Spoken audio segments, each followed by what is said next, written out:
¿Qué tal, amigos? Aquí estamos para comentar hoy el Arsenal 4, Tottenham 1, el derbi de Londres, un derbi que nos dejó una victoria muy clara del Arsenal, un Arsenal que está a un nivel tremendo, que lo que comentamos ahora fuera de antena, Nori, bueno, un equipo que da igual quién entre. En este partido entraron Trossard, Hincapié, que venían jugando quizás menos, pero da igual. El equipo es súper reconocible. Da igual que falte Gabriel, que es un jugador importantísimo. Da igual que falte Martin Odegaard. El equipo igualmente sigue funcionando muy parecido. No estaba tampoco Gyökeres.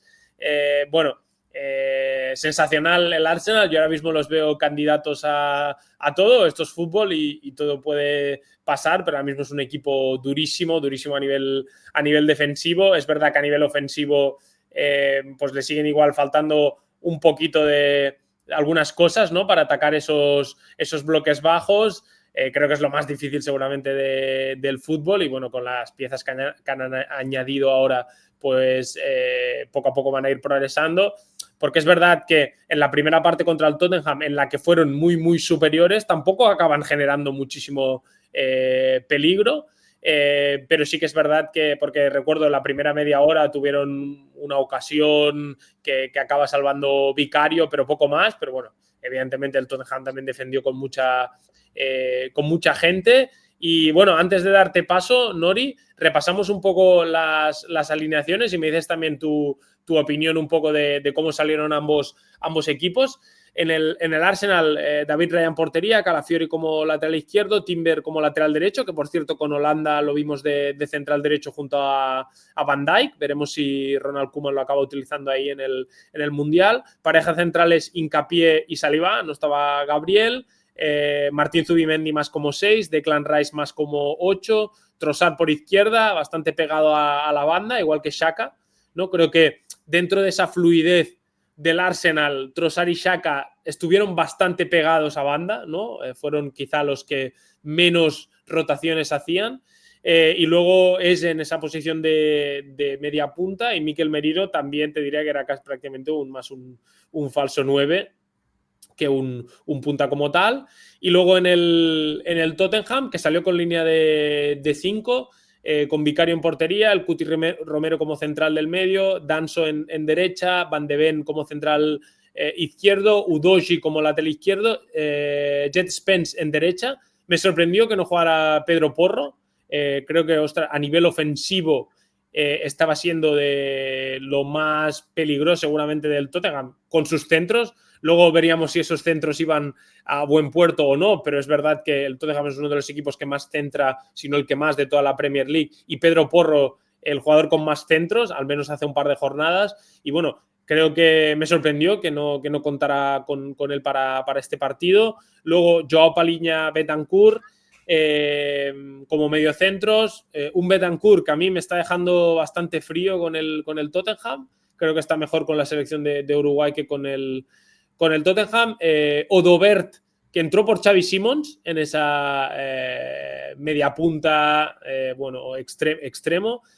Kudus y Richarlison en punta. Richarlison que nos dejó, por cierto, un golazo en prácticamente la única ocasión que tuvo el Tottenham. Y bueno, sorprendió, ¿no? Que no entraran tanto Xavi Simons, ¿no? como Pedro Porro. Yo creo que optó Thomas Frank por un equipo igual algo más físico, algo más defensivo, por decirlo de alguna forma. Y creo que en clave Tottenham hay que recordar que el Tottenham tiene muchas bajas y que son bajas muy importantes. Kulusevski. Y para mí la baja más importante, que es Maddison. James Maddison. Es ese jugador que te da muchísimas cosas con balón. Que te puede dar un pase progresivo que ayuda al equipo a progresar, que te puede recibir bajo presión, manipular esas presiones, tirarte, ser capaz de girarse y generarse su espacio aun teniendo la marca muy próxima a él. Y creo que yo esperaba un poco más eso de Bentancur, pero es verdad que de momento no está siendo ese tipo de jugador. Así que, Nori, ya he hablado demasiado. Coméntame un poco tu impresión de los 11 de ambos equipos y qué te dijeron un poco sus alineaciones. El fútbol está cambiando y nosotros queremos que formes parte de este cambio. En The Game Changer estamos construyendo la comunidad de reflexión más completa sobre el juego. Análisis, entrevistas, mentorías y acceso directo a profesionales. Si eres entrenador, analista, jugador o un apasionado, sin dudas este es tu lugar. Únete ahora a thegamechanger.es y usa el código TGCLAB10 para tu descuento exclusivo. No te quedes fuera y únete a The Game Changer. Sí, Ruchi, bueno, por parte del Tottenham un poco lo que tú dices, ¿no? Yo creo que claramente la intención de Thomas Frank fue tratar de intentar que pasaran la menor cantidad de cosas posibles, tratar también un poco de defender también un poco por la acumulación y no tanto digamos que por la nivel de diseño, de plan y de espacio como tal.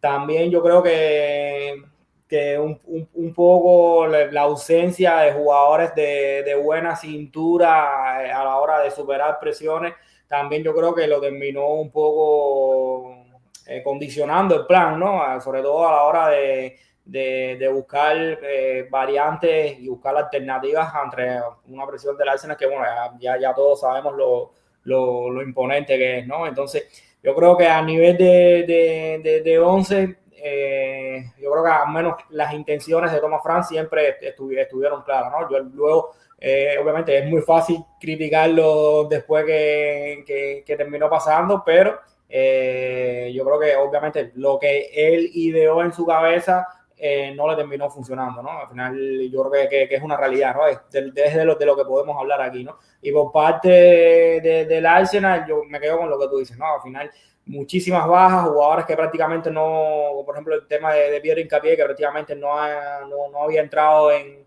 dinámica con el equipo, pero te queda igual. Yo creo que al final en este Arsenal da un poco igual, porque entre quien entre, yo creo que al final se termina contagiando con la energía, con esa capacidad que tiene el equipo para arrollarte, avasallarte en lo que es su presión alta, en lo que es su intensidad, en lo que es también la manera que tienen de ir a cada disputa, de ganar duelos, porque como tú dices, no, en este partido fue Piero Hincapié, pero bueno, ya hemos visto a Mosquera entrar también y hacerlo de gran manera.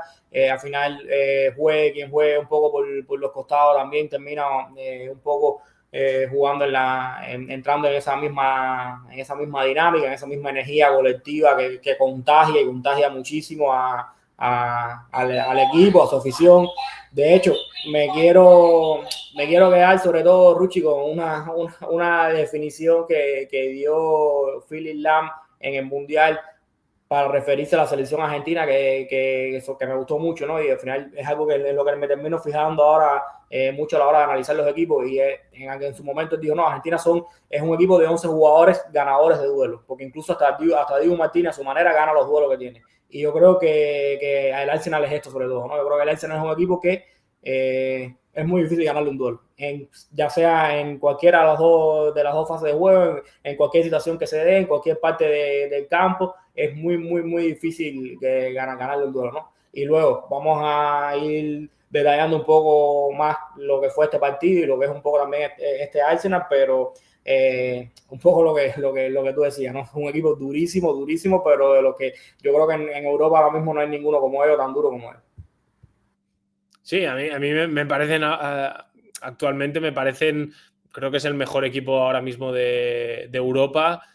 Creo que de lo que he visto, igual el Bayern puede estar a un nivel parecido, pero ostras, si lo comparo con equipos como Real Madrid, como el Barcelona, bueno, que podrían estar o el PSG, que podrían estar a un nivel parecido, ahora les veo un escalón por debajo. Luego puede pasar mil cosas, pero es lo que digo, es que han añadido, evidentemente, han gastado también mucho dinero y han añadido piezas nuevas que también les están rindiendo muy bien a pesar de tener muchas bajas. Entonces, bueno, ahí iremos viendo, pero ahora mismo me parecen que son invencibles, ¿no? Es que es muy difícil meterle mano a este Arsenal. Y bueno, vamos a ver un poco el plan de partido que diseñó un poco Arteta, porque fue muy interesante.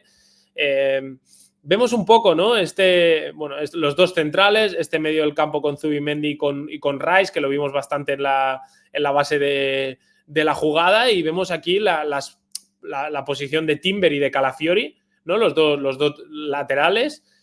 Vemos a Trossard pegado a la banda. Vemos a Xhaka, que no se ve, pero bueno, que lo imaginamos que está ahí pegado a la banda, que también está. Y vemos como ese doble falso 9, doble media punta de ese y Mikel Merino, ¿no? Un poco dejando a los 3 centrales del Tottenham con la duda, ¿no? Mira aquí como Van de Ven se está mirando al Cuti y le está diciendo, bueno, ¿a quién tengo que perseguir o a dónde tengo que ir, ¿no? Porque iban un poco perdidos, ¿no? Los centrales del Tottenham sin esa referencia. Voy a poner otro ejemplo parecido, este de aquí, que es un poco, lo vemos otra vez, aquí vemos un poco lo mismo, los dos centrales más el Zubimendi Rice, en este caso en un 3+1, ¿no? Creo que es Zubimendi el que está aquí con balón en derecha y Rice más como medio centro. Vemos a Timber en derecha, en ese caso sí un poco más arriba, y Xhaka, que ahí sí que se mete un poco más dentro, ¿no?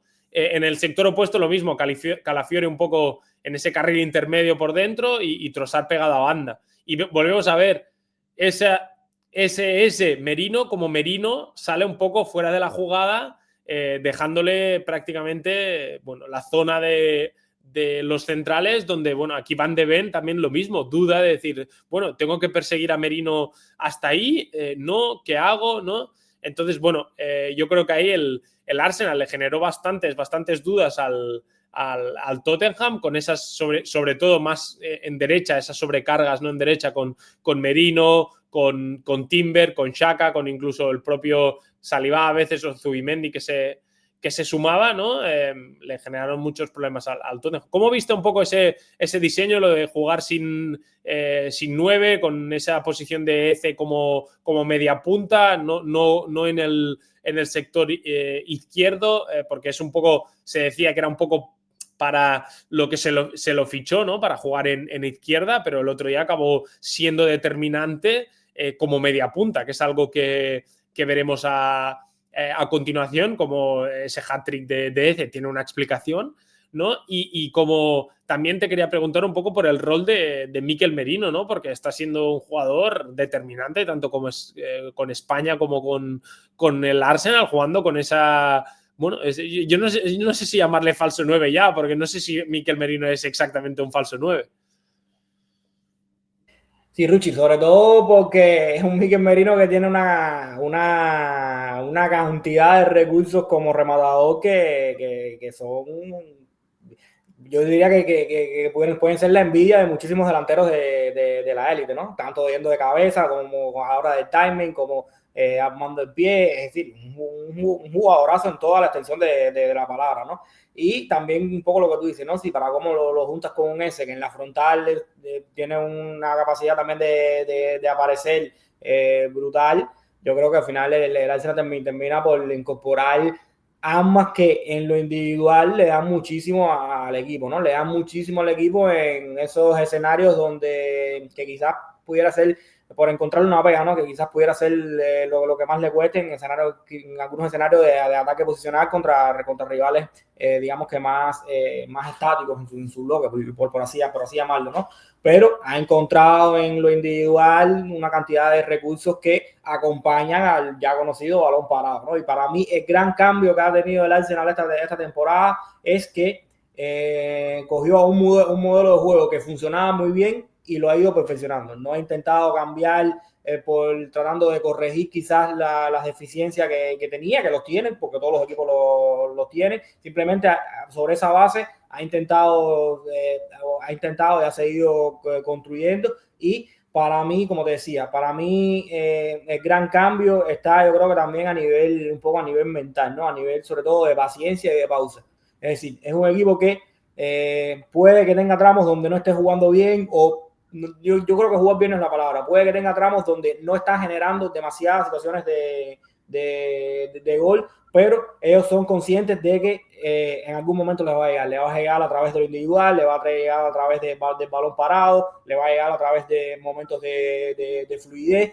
Y a diferencia de la temporada pasada, no se estresan, no se terminan precipitando, no se terminan cayendo un poco en esa ansiedad de ver que no están generando ocasiones, ¿no? Que me parece que es algo que le pasaba la temporada pasada, sobre todo a nivel mental, ¿no? Luego, ya entrando un poco en lo que tú dices de esa doble media punta o doble falso 9, como queramos llamar, ¿no? A mí me encanta porque es algo que se lo comentaba mucho a Monchi, ¿no? Sobre todo en este tipo de estructura y de contrabloques más establecidos ya en un sector del campo. Muchas veces los centrales se terminan fijando solos. ¿Por qué? Porque no van a salir la pelea.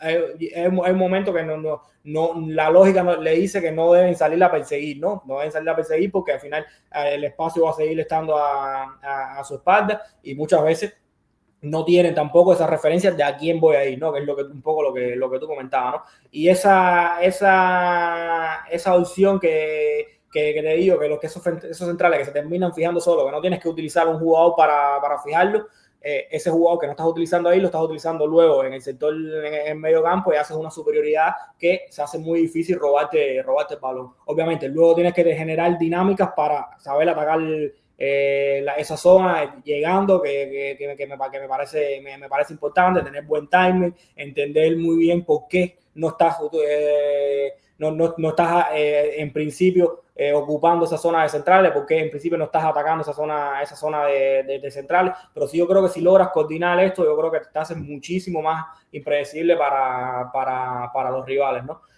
Luego también, yo creo que también un poco entrando un poco en lo que fue el partido como tal, yo creo que ya de manera más puntual también hay que tener jugadores como Merino que tienen esa inteligencia para entrar y salir de la zona, ¿no? Que también me parece que es algo a tener en cuenta, ¿no? Porque no solo es salir de la zona, ¿no? Sino salir de la zona para aportar, salir de la zona para hacer ese punto de apoyo en el momento que el equipo lo necesite, para hacer esa superioridad, para juntarte y acortar distancia con tus mediocampistas, para generar dudas. Es decir, no es salir por salir, ¿no? Que me parece que también que es algo a tener en cuenta, ¿no? Y un poco como lo que tú decías, ¿no? Tener a jugadores como Mikel Merino es una bendición, porque no solo es un soporte en cuanto a la calidad técnica, en cuanto a la definición, sino también en cuanto a la inteligencia, ¿no? Y si lo juntas con jugadores como Declan Rice, como Zubimendi, como el propio ese, yo creo que se forma un cuadrado en el medio campo que son muy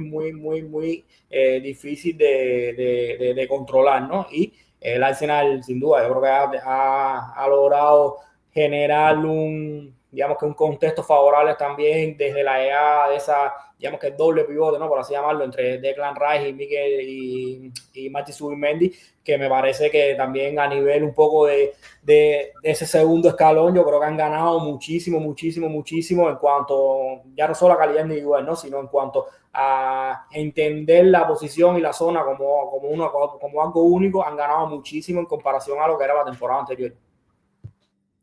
Sí, bueno, es que lo decía, ¿no? Que al final ha incorporado a piezas clave y Zubimendi y ese lo son, ¿no? Y lo que comentabas de esas doble media punta, ¿no? Bajando a recibir a zonas del centro del campo, es algo que está haciendo también muchísimo el Bayern, ¿no? Con Kane y con Gnabry para luego atacar esos espacios a la espalda si los centrales persiguen, ¿no? Con jugadores desde segunda línea, muchas veces los laterales, ¿no? Que lo estamos viendo hoy en día, tanto Timber como Calafiori en el caso del Arsenal, en el Bayern sobre todo mucho con Laimer, pero si no, también evidentemente tienes la opción de atacar ese espacio con los extremos, ¿no? Algo muy de Cherby, ¿no? De esa doble punta bajando a recibir y atacar al espacio con extremos, que bueno, es algo que no recuerdo bien exactamente de dónde proviene el primer gol, pero bueno, es un balón al final a la espalda de un desmarque de Trossard, ¿no? Llegando un poco desde segunda línea o desde esa última línea, pero tirando un buen desmarque, ¿no? Y para hablar un poco de la presión del Arsenal, ¿no? Que bueno, se ha hablado 1000 veces, pero yo quería comentar un par de detalles interesantes. Primero, el 4, esta especie de 4-4 en rombo, 4-1-4-1, llámalo como quieras, en el que hace un poco la función de Odegaard, ¿no? Es que el Arsenal presiona muy parecido. Al final, Rice es ese jugador que lo vemos en otros equipos que, por ejemplo, como Bernardo en el caso del City, que te puede defender a 2 jugadores, incluso a 3, ¿no? Que te puede ajustar muy rápido, ¿no? Ese ese tipo de situaciones, siempre normalmente es el delantero desde izquierda el que le salta portero y el Arsenal acaba llevando al rival normalmente donde ellos quieren, ¿no? Que es este pase a Van de Ven para acabar saltándole normalmente con Odegaard cuando juega, pero en este caso hizo un poco la función de Odegaard y lo hizo de maravilla, porque siempre hablamos de la energía, ¿no?, que le da Odegaard al equipo en esa presión. Pues también tuvo un trabajo defensivo de un gran nivel. Y bueno, el Tottenham en la primera parte no se acabó de atrever nunca, y no los culpo porque con el Arsenal debe ser súper complicado de acabar de jugar esos pases, ¿no?, de ese tercer hombre, que en la segunda parte, por cierto, sí que empezó a hacer un poco más y tuvo un par de posesiones ya de mejor calidad que le sirvieron para avanzar, pero lo tuvieron que hacer muy, muy bien, ¿eh? Esas dos posesiones acaban encontrándole el jugador libre, pero tienes que estar muy fino para superar al Arsenal, ¿no? Y bueno, también ahí el Cuti queda un poco fuera de la jugada. El Cuti es un jugador para mí muy importante porque le da esa tranquilidad con balón, ¿no?, al Tottenham cuando él recibe. Y bueno, no solo eso, si es que el Arsenal, voy a poner otra imagen, también cuando te giran en ese 4-1-4-1, también tiene otra solución para presionarte, que es saltar con Xhaka a Van de Ven, ¿no? O sea, antes veíamos a ese saltando a Van de Ven, ¿no?, y a Xhaka estando con el lateral, pero en este caso vemos como ese se mantiene dentro. ¿Por qué? Porque tan girado, ¿no? Y ahí ese le pilla lejos para saltar a Van de Ven, y es una distancia que igual Odegaard sí que te podría recorrer, pero bueno, igualmente es un gasto energético muy grande, aparte que seguramente llegues tarde, ¿no? Y aquí lo ajustarían, ¿no?, con el tirando al lateral alto, ¿no?, y ajustándolo con Zubimendi, metiéndose en la línea defensiva, ¿no?, con los centrales yendo mano a mano. O sea, el Arsenal tiene distintas soluciones y al final es que en la primera parte obligó todas las veces al Tottenham a tener que jugar en largo. Pero me dices, no, pero es que luego cuando juega en largo, pues el Tottenham puede recoger la segunda jugada, puede ganar ese duelo. No, es que mira, es que cuando el Tottenham jugaba en largo, es que el Arsenal ganaba la caída también, ¿no? Que dices, hostia, es que son un super equipo. Me refiero que hay muchos equipos que cuando te presionan arriba, pues bueno, al final te acaban dejando atrás, te acaban dejando el mano a mano, ¿no? Y igual no son contundentes en esas segundas jugadas, o tienes situaciones de igualdad numérica que el rival tiene más posibilidades. Pero es que mira, el Arsenal obligó muchas veces a jugar directo al Tottenham y vemos aquí, acaba teniendo un 4-3, incluso un 5-3 si contamos a Calafiori. O sea, es que ya tan rectificado, tan reajustado, con Zubimendi, con los centrales que ganan absolutamente todos los duelos. Bueno, es que en ese sentido me parece un equipo que juega con el hombre a hombre, con el -1 súper bien, que tienen distintas formas de presionar, que ya las tienen súper interiorizadas, que antes dices, no, es que tenían una forma y la otra aún les costa. No, es que ahora las tienen, es que te pueden presionar de una forma, de otra. También sí hay un equipo, por ejemplo, como el Chelsea, que les hace lo de la línea de 4, ¿no? De utilizar al portero como central y tirar a un jugador más en una altura más, también tienen una forma de presionar para esa situación. O sea, que es un equipo que tiene muchísimas soluciones para presionar y que te ahoga, te acaba llevando a golpear en largo. Y es que es lo que has dicho tú, Noris, que también aparte de todo esto que hablamos, es que son ganadores de duelos. Es que es muy difícil hacerles daño y ahí se explica que el Tottenham en la primera parte, en la segunda el Tottenham, el Arsenal baja un poco de energía, que es normal, y el Tottenham igual se empieza a imponer un poquito más en cuanto a alguna posesión más larga y tal. Pero es que en la primera parte es que reducen al Tottenham a la nada absoluta. Sí, Ruchi, y sobre todo yo creo que incluso ya esto es algo que va más allá de cualquier diseño de Arteta, ¿no? Yo creo que ya el modelo de juego y la interiorización de sus jugadores llegan a tal punto que ellos son capaces de darse cuenta y de reajustar ellos mismos sobre la marcha, ¿no? A mí me parece un equipo impresionante en ese sentido, porque es un poco lo que tú dices, ¿no? Si hace falta una presión más en intermedia, ahí está el Arsenal para hacerlo. Si hace falta soltar más a los laterales, como esa imagen a los extremos, perdón, como esa imagen que pusiste de Saga, saben cómo hacerlo, Saga sabe en qué momento saltar, sabe cómo saltar, ¿sabes? Salta siempre mirando para atrás, sabiendo que va a haber el reajuste detrás. Y luego también yo creo que también tienen una carta trampa, independientemente de lo que tú dices, de la manera de ganar duelo, que es una cosa impresionante también, porque lo disfrutan, yo creo que aparte de todo lo disfrutan, pero te decía, tienen una carta trampa también con el tema de Declan Rice. Declan Rice es ese jugador que está del doble pivote, ¿no? Por así llamarlo, ¿no? Aunque es más bien interior, ¿no? Por así llamarlo, porque el más posicional es Zubimendi, ¿no? Pero ese jugador del mediocampo que está más adelantado a la hora de ir a presionar, pero que luego tiene piernas para llegar antes que todo. Y al final, como quiera que sea, si no eres capaz casi nunca de superarlo, pero para cómo, las pocas que logra superarlo, que logra hacer una retención de balón, que logra más o menos hacer que el equipo gane ciertos metros, ya tienes a ese jugador que es capaz de reajustarte y de ir hacia atrás, y al final tienes a la estructura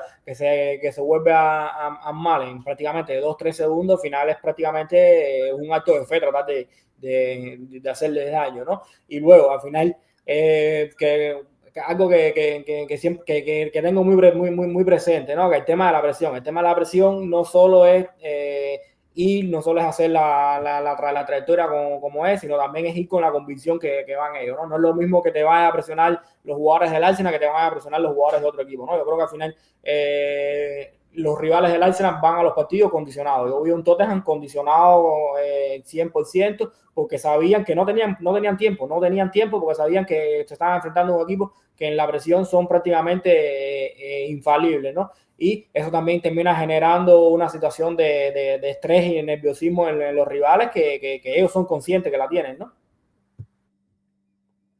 Sí, al final yo creo que están tan convencidos de que van a robar que como jugador yo creo que es más sencillo saber que, bueno, es que cada vez que presionas, de 10 veces que presionas, 9 vas a recuperar el balón. Pues bueno, al final es que vas como una bestia, porque sabes que también tus compañeros todos van a ir y también sabes que estás tan bien trabajado, tan bien sincronizado que ya tienes, como jugador, tienes esa energía para ir. Y una cosa que has comentado, Nori, que creo que hay varios equipos que están haciendo bien y que en el fútbol actual es muy importante, es ese jugador lo suficientemente inteligente, ¿no? Para gestionar una inferioridad numérica, ¿no? En esa presión, ¿no? Y también con la suficiente energía, ¿no? Para gestionar esa inferioridad numérica. Declan Rice lo has comentado. El caso de Bernardo Silva en el City me parece también muy interesante, que lo decía Guardiola muchas veces, que puede presionarte hasta 2-3 jugadores, ¿no? Que son jugadores que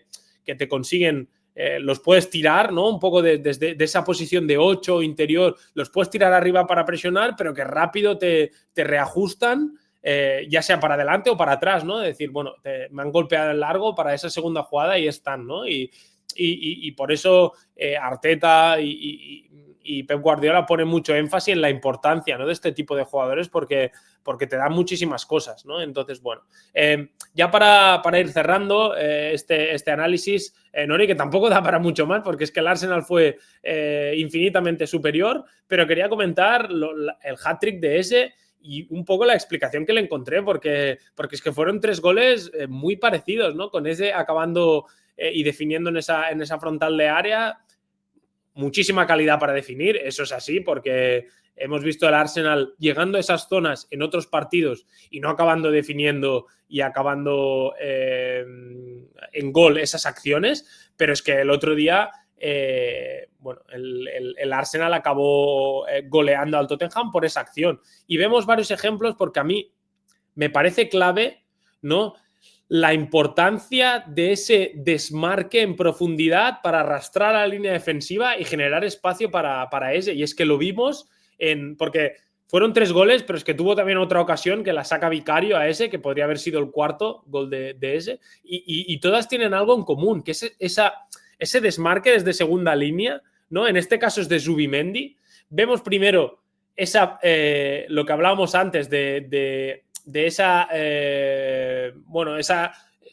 sobrecarga, por decirlo de alguna forma, esa forma de progresar por derecha que tuvo el Arsenal, ¿no? Para que luego Zubimendi acabara arrastrando a Danso y acabar encontrando Timber a ese en esa frontal del área y acabar en gol. Te voy a poner más ejemplos, Nori. Otra situación, ¿no? Esta ya es creo que es con el 4-1 ya, que esta creo que es la que para Vicario. Otro ejemplo, Eze llegando desde segunda línea, como aquí no consigo ver quién es, pero bueno, ese desmarque en profundidad de un compañero acaba también arrastrando a la línea defensiva del Tottenham y acaba generando espacio para ese para que defina.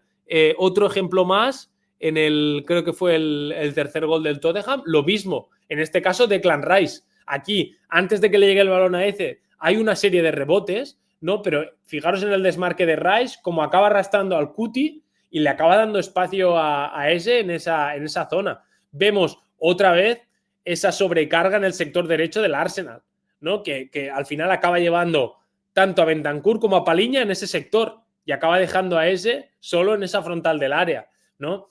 A mí me hace pensar que fue un poco una idea, ¿no? de plan de partido de Arteta, ¿no? De decir, bueno, vamos a intentar sobrecargar el sector derecho con muchos jugadores, vamos a intentar llevar al Tottenham ahí y luego vamos a intentar buscar esa frontal del área y acabar definiendo con ese. Si ese fue el plan de partido de Arteta, me parece de genio, de absoluto genio, de una barbaridad, porque bueno, al final el partido se decidió por eso, ¿no? Y porque eso son 3 goles, ¿no? De ese, y también el tema que me parece fundamental de esos desmarques, ¿no? Desde segunda línea, tanto de Zubimendi como en este caso de Rice, para acabar generando ese espacio a Eze para que acabara siendo determinante. Me comentaste tú hace unas semanas, ¿no? Que en esa zona Odegaard acostumbraba a meter muchos goles. Sobre todo en pases atrás, ¿no? En esa frontal del área, ¿no? Yo en Twitter le llamé la zona Eze, ¿no? De alguna forma, que es donde acabó marcando los goles, o le podemos llamar también la zona Odegaard, ¿no? Porque en temporadas anteriores Arsenal había metido muchos goles en esa zona con Odegaard y bueno, quería saber un poco tu opinión respecto a esos 3 goles de Eze, a esa idea del Arsenal y de Arteta de sobrecargar un poco el sector derecho para acabar generando espacio para ese en la frontal del área. Sí, Ruchi, no, y sobre todo porque yo creo que si un equipo logra generar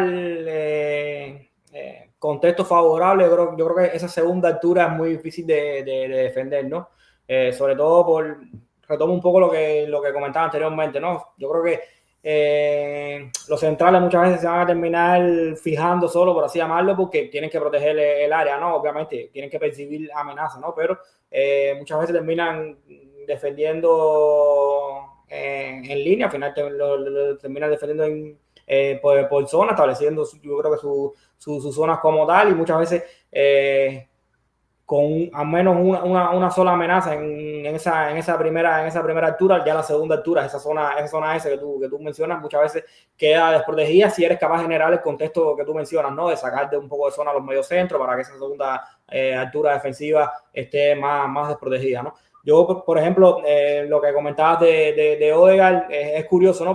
Pero sobre todo se dan en situaciones similares de base de fuera adentro, pero desde el otro costado, desde el sector izquierdo, ¿no? Para que aprovechar el perfil del noruego y que le entrara de zurda mejor al balón, ¿no? Eso yo creo que el Arsenal lo fue perdiendo, sobre todo no por no generar ese contexto favorable, sino sobre todo porque dejó de tener laterales izquierdos largos, ¿no? Por así llamarlo, ¿no? Ya tanto Luis Kelly como Galeafiori, como el propio Zinchenko en su momento, eran laterales sobre todo de meterse por dentro, y ese contexto favorable sobre todo con la edad de Martinelli, que es un extremo más a pierna cambiada, no se dejaron de dar, ¿no? Pero ahora tener, por ejemplo, a Mikel Merino junto a ese, yo creo que al final le da esa dualidad de tener esa zona, de poder pisar esa zona por ambos costados, ¿no? Y de tener esa naturalidad a la hora de encontrar el remate por ambos costados. Además son jugadores que se sienten muy cómodos en esas situaciones de recesiones en la frontal, ¿no? Incluso ambos tienen mejor remate que Odegaard. Odegaard tiene, yo creo que otras virtudes, sobre todo a nivel de último pase, pero yo creo que en cuanto a remate en seco como tal, yo creo que ambos tienen mayor calidad para esos golpeos, ¿no? Pero un poco como te decía, ¿no? Yo creo que también está un poco en la convicción que tiene el equipo también para generar este tipo de movimiento, ¿no? Vimos en los ejemplos que pusiste, ¿no? A Martín Zubimendi rompiendo a esa zona, ¿no? Rompiendo esa zona porque sabe que hay que ir, sabe que hay quien tiene que ir ahí, porque entiende que es el que le va a liberar que ese movimiento le va a liberar esa segunda altura de la que te venía hablando al jugador que viene por detrás, en este caso a ese, ¿no? También vimos a Declan Rice, es decir, el equipo tiene muy claro las intenciones y tiene muy claro el por qué está haciendo las cosas, ¿no? Y al final eso me parece fundamental porque viene a explicar un poco lo que veníamos hablando, ¿no? En este Arsenal, juegue quien juegue, obviamente la calidad puede que no sea la misma titular y suplente, aunque tiene un plantillón donde prácticamente cualquiera puede ser titular, pero a nivel de intenciones, a nivel de entendimiento de los por qué están haciendo las cosas, el mérito de Arteta es enorme porque cada uno de los jugadores que entren en el campo entienden muy bien lo que tienen que hacer. Incluso sigo con el ejemplo paradigmático de tanto Mosquera como Pierre Hincapié, ¿no? Que siendo jugadores muy nuevos en el equipo, recién llegados, prácticamente desde su debut en escenarios complicados, contra rivales complicados, lo han hecho de maravilla los dos. Y a mí me parece que eso habla sobre todo muy bien de lo que es este equipo a nivel colectivo, de lo que es este equipo a nivel de funcionamiento, pero sobre todo de lo que es Arteta a nivel de convencimiento. Yo creo que este equipo tiene una convicción detrás de cada cosa que hace que a mí me parece que es fundamental para ver los éxitos que estamos viendo. Sí, Nori, ya para ir cerrando, mira, primero quería comentar una cosa interesante de esto de esta posición de Eze, y es que creo que el Tottenham en muchas ocasiones cuando defiende acaba defendiendo más con un 5-3-2 que con un 5-4-1. ¿Por qué? Porque deja un poco descolgado a Kudus, ¿no? Y lo vemos en esta acción como en derecha están tanto Joao Paliña como Bentancur, y como ese está solo en esa zona que en teoría igual tendría que cerrar un poco más el extremo del lado opuesto. Pero es que fijaros, en esta igual no es tan clara, pero en la siguiente que tenemos por aquí, esta es muy clara. Fijaros en un poco la figura de Kudus, ¿no? Como está un poco descolgado con Richarlison. Como Bentancur y Paliña acaban yéndose al lado de balón, ¿no? Y como ese en esa zona acaba siendo determinante. En una zona que, si el Tottenham defendiera en 5-4-1, con Kudus más abajo, ese gol seguramente no hubiera sucedido. Al menos esa zona hubiera estado cubierta, ¿no? Es verdad que el Tottenham, pues bueno, deja a Kudus descolgado, que es un jugador que a nivel ofensivo te puede dar muchísimo. Por eso me hizo pensar un poco que eso podría ser un plan bien diseñado por Arteta, ¿no? Es decir, bueno, vamos a intentar acumular con derecha y luego encontrar a ese. Ya para ir cerrando, Nori, en clave Arsenal, creo que ya hemos hablado bastante de lo que es el equipo. En clave Tottenham, en un minuto, que ya tenemos que ir yéndonos, ¿qué esperas de este Tottenham, de Thomas Frank, que está ahora un poco en horas bajas? ¿Les ves? ¿Crees que van a mejorar con el tiempo? ¿Qué cambiarías? ¿Qué sensaciones te deja este Tottenham? No, yo creo que las sensaciones no son buenas, Ruchi, no son buenas porque yo creo que no sé si fue con Monchi que lo habría a principio de temporada, no recuerdo con quién fue, que Thomas Frank tenía un reto enorme, tiene retos de llegar a un club que le va a exigir muchísimo más con balón en escenarios de ser proactivos, ¿no? Que al final la capacidad que tiene el Thomas Frank para la otra fase, ¿no? Para diseñar planes más reactivos o más enfocados en lo que sucede sin balón, yo creo que no lo vamos a poner en duda, pero llega a un grupo, llega a un colectivo, llega a un club que le va a exigir muchísimo más de la otra parte, ¿no? Y también a nivel de discurso y de convencimiento, yo creo que lo que él ha aplicado anteriormente, yo creo que no es tan funcional para este Tottenham, para jugadores como este Tottenham, ¿no? Yo creo que a nivel individual el equipo ha ido desmejorando con el paso de las temporadas, al menos en comparación con lo que ha ido creciendo otros clubes como